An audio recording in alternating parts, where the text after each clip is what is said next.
3, 2, 1 hurray! University থেকে graduation complete হওয়ার সাথে সাথে বিয়ে করে নেওয়াটা কত রোমান্টিক, তাই না?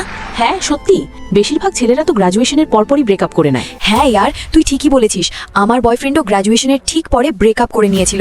আরে সমর, তোমরা দুজন বিয়ে কবে করছো? নাকি রিয়াকে আরো অপেক্ষা করাবে? এটা ইউনিভার্সিটি, এখানে স্টুডেন্টরা পড়তে আসে, প্রেম করতে নয়। আর তোমাদের দুজনের কাছ থেকে আমার 1000 শব্দের ডিটেইলড রাইট আপ চাই, সেটাও কালকের মধ্যে, বুঝেছো? হ্যাঁ 1000 শব্দের রাইট আপ, তাও আবার কালকের মধ্যে। এসব তোমার জন্য হয়েছে। আমি আবার কি করলাম? তুমি আমাকে বলেছিলে যে টিচার এলে তুমি আমাকে জাগিয়ে দেবে, আর উল্টো তুমি নিজেই ঘুমিয়ে পড়লে। এখন আমার রাইট আপটাও তুমিই লিখে দেবে। কি? তুমি আমাকে জাগাতে বলেছিলে ঠিকই, কিন্তু আমার ঘুম পেয়ে গেল, তাতে আমার কি দোষ? যদি তুমি এটা না লেখো তবে তোমাকে আমি পিটিয়ে শেষ করে দেবো। গত 2 ঘন্টা ধরে আমি ডিটেইল রাইট আপ লিখছিলাম। আরে সমর, তুই দুটো রাইট আপ কেন লিখছিস? এর মধ্যে একটা রিয়ার। ওর কাজ তুই কেন করছিস? কোনো প্রেমের চক্কর আছে নাকি?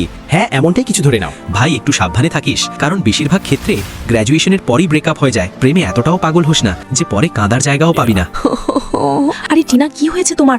আমার বয়ফ্রেন্ড আমার সাথে ব্রেকআপ করে নিয়েছে। কি? কিন্তু তোমরা তো 6 বছর ধরে রিলেশনে ছিলে। হ্যাঁ, হুট করে ব্রেকআপ হয়ে গেল কিভাবে? ও আমাকে বলল সবে গ্র্যাজুয়েশন শেষ হলো, এখন কেরিয়ার নিয়ে ভাবতে হবে, তাই ও আমার সাথে ব্রেকআপ করে নিল। কি? ও তোমাকে এমন কথা কিভাবে বলতে পারে? কেরিয়ার আর প্রেম কি একসাথে চলতে পারে না? মাহি, আমি ওকে ছাড়া কিভাবে থাকবো? টিনা চুপ করো। সমরও কি আমার সাথে ব্রেকআপ করে নেবে? সমর, তুমি কি সত্যি বিদেশে চলে যেতে চাও? হ্যাঁ রিয়া, কারণ আমাকে চাকরির প্রয়োজনে বিদেশে যেতেই হবে। কিন্তু সমর, রিয়া, একবার আমি ভালো একটা চাকরি পেয়ে যাই, তারপর ফিরে এসে তোমাকে বিয়ে করে নেব। সমর বিদেশে গিয়ে আমাকে ভুলে যাবে না তো? ও কি সত্যি ফিরে আসবে না?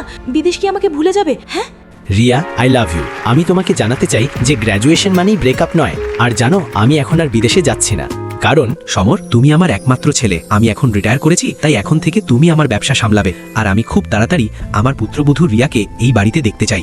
ওকে বাবা। রিয়া, বাবা তার পুত্রবধূর অপেক্ষা করছেন। Will you marry me? বন্ধুরা, যারা সত্যি ভালোবাসে তারা কখনো ব্রেকআপ করে না, আর যারা ব্রেকআপ করে তারা আসলে প্রেম নয়, টাইম পাস করে। আমি ঠিক বললে লাইক, সাবস্ক্রাইব করে কমেন্টে অবশ্যই জানাবেন।